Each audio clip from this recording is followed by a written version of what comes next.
College was supposed to be a fresh start, a time to meet new people, make lifelong friends, and have those wild experiences everyone talked about. I was excited for all of it. I'd always heard that roommates could be hit or miss, but when I was assigned to share a dorm room with Ryan, I didn't think much of it. He seemed normal enough at first. A little quiet, maybe a bit standoffish, but nothing that set off any alarms. But that changed, slowly then all at once. Ryan wasn't like other people. He didn't engage in the usual college activities. While everyone else was out partying, joining clubs, or cramming for exams, Ryan spent most of his time in the room. He kept to himself, rarely spoke unless he had to, and always had this strange, unsettling look in his eyes. It was the way he stared at people at me that gave me the creeps. Like he was watching, studying, waiting for something. I told myself it was all in my head. College could be stressful and maybe I was just being paranoid. But that's how it starts, doesn't it?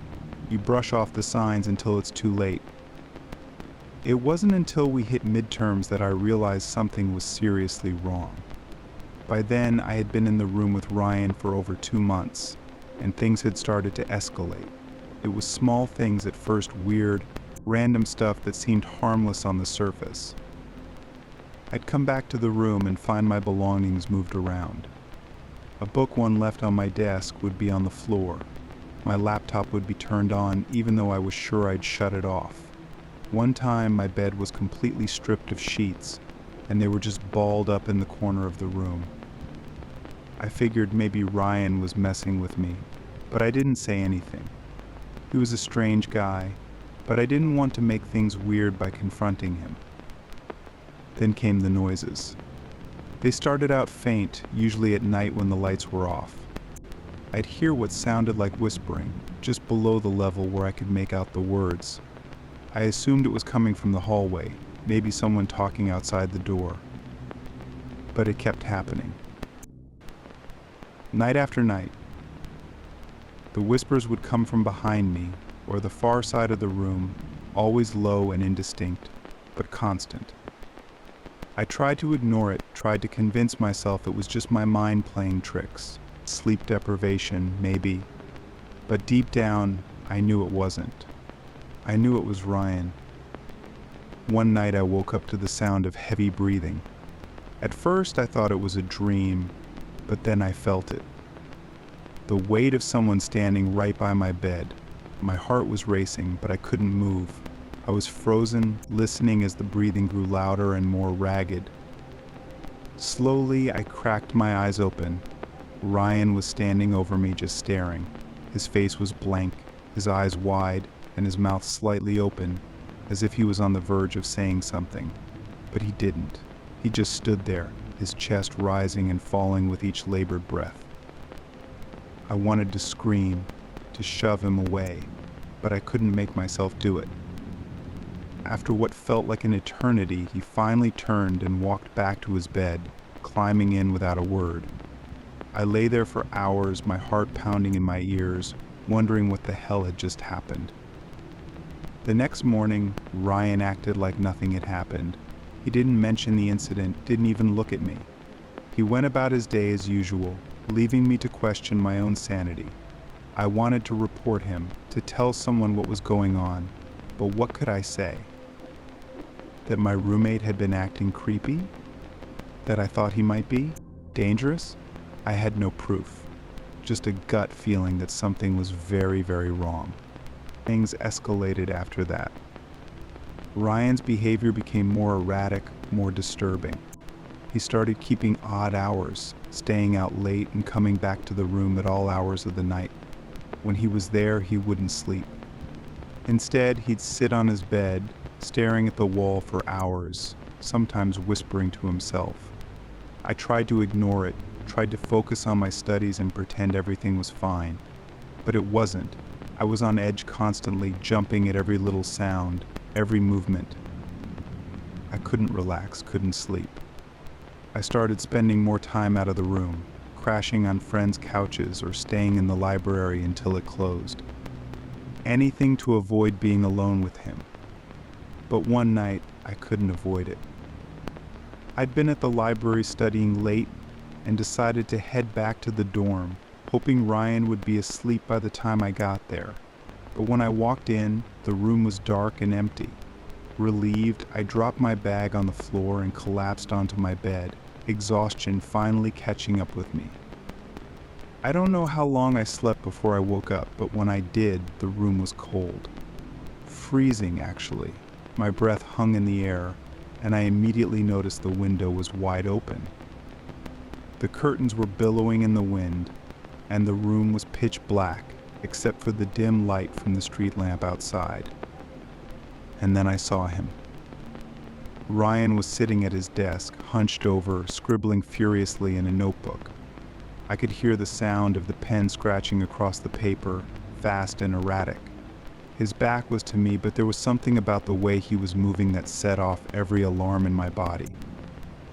His movements were frantic, jerky, like he was struggling to keep control. Slowly I sat up, trying to stay quiet, but my bed creaked. Ryan stopped writing. For a long moment, he didn't move.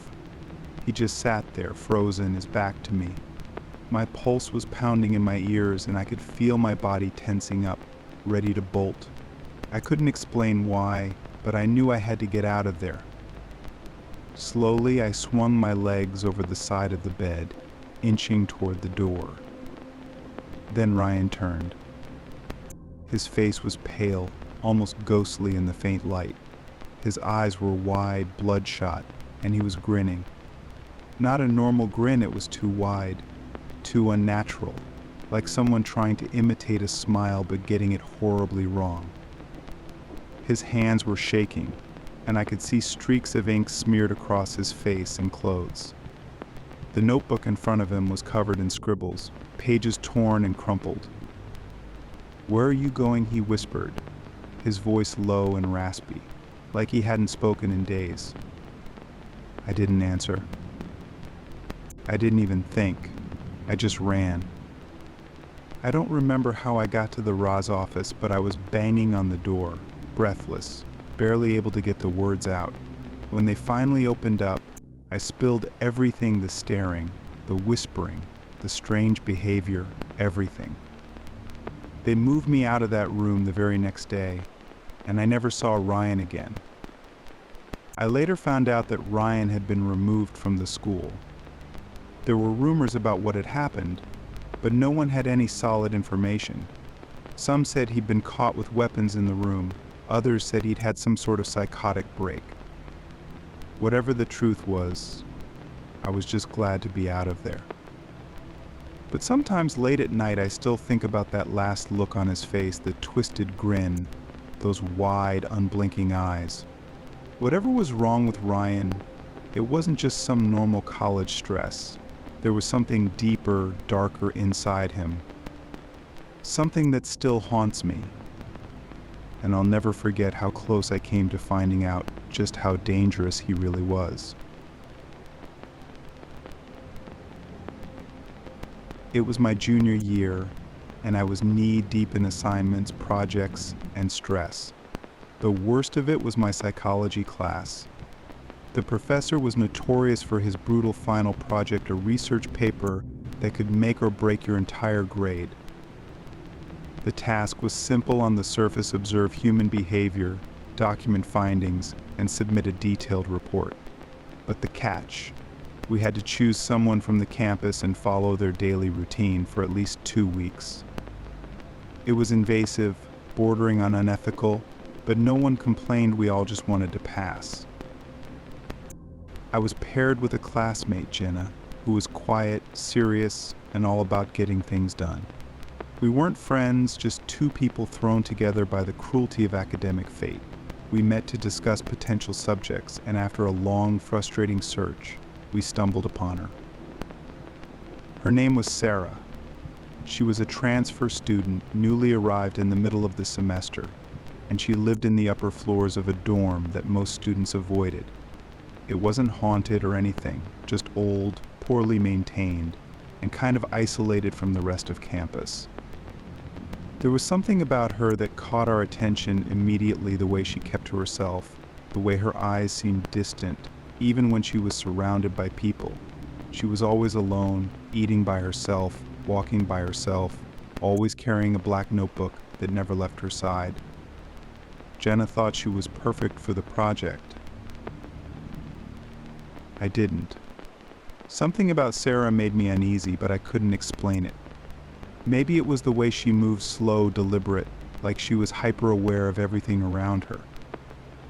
Or maybe it was just the intensity in her eyes when she glanced up from that notebook, catching you looking before you could look away. But Jenna insisted, and I didn't want to fight her on it, so Sarah became our subject.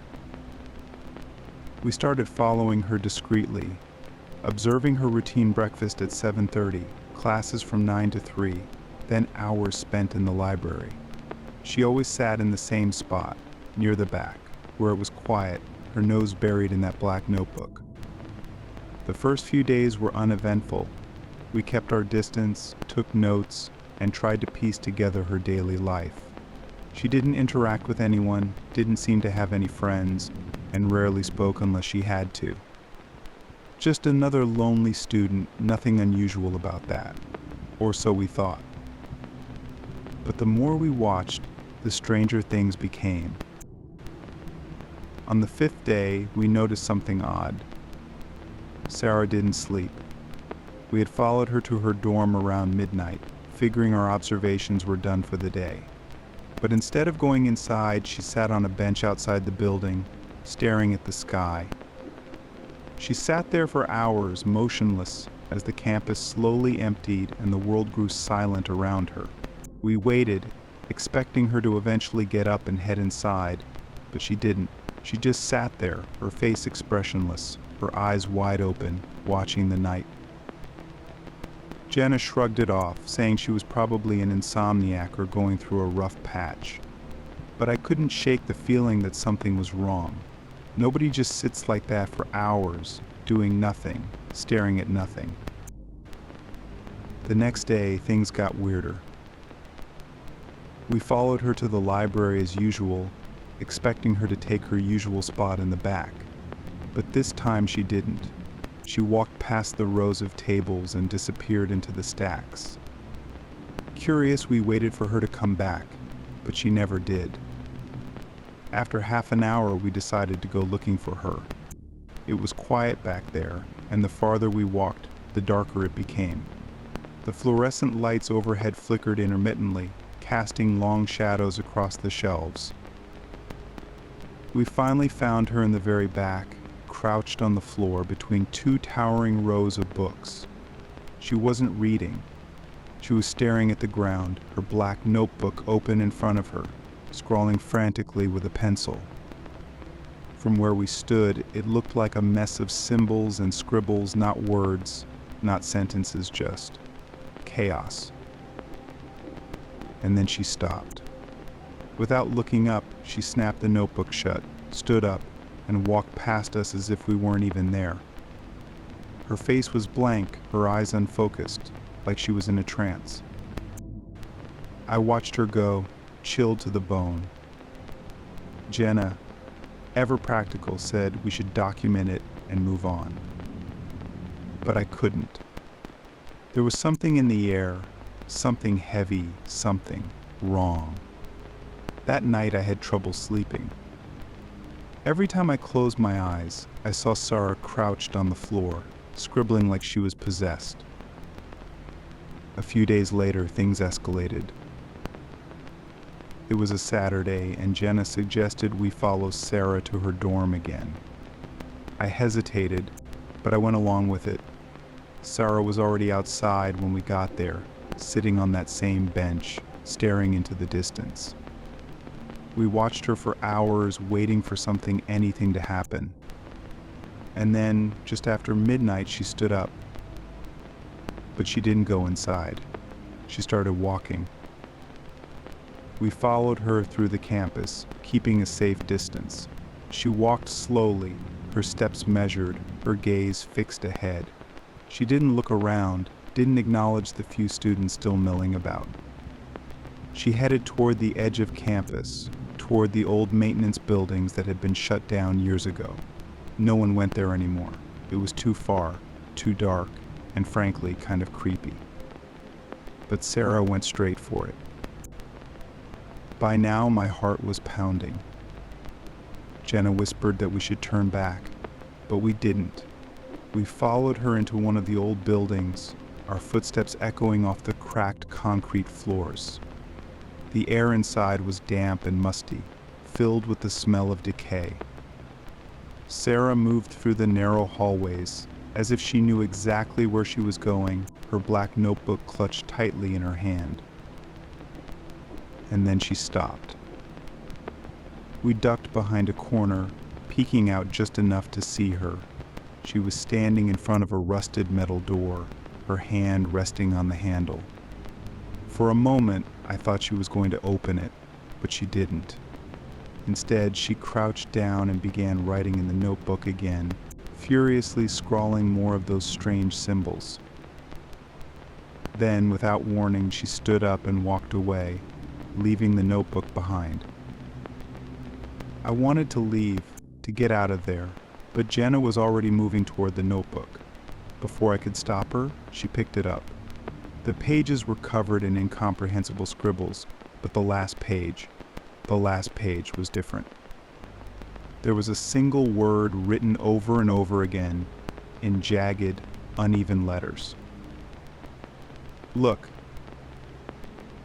And before I could ask her what it meant, Jenna turned and opened the door. The smell hit us first. A sickly, rotting stench that made my stomach churn. The room beyond was dark, but as Jenna stepped inside, I could see something, shapes, barely visible in the gloom. I took a step forward, my heart pounding in my chest, and that's when I saw them. There were photos. Hundreds of photos pinned to the walls, covering every inch of space. Photos of people, students. Some of them I recognized, classmates, people from campus, even a few professors. But there were others too, people I didn't know. Their faces were twisted in fear, eyes wide, mouths open in silent screams. And in the center of the room, illuminated by a single beam of moonlight, was a chair. A chair with thick leather straps hanging from the armrests. My blood ran cold.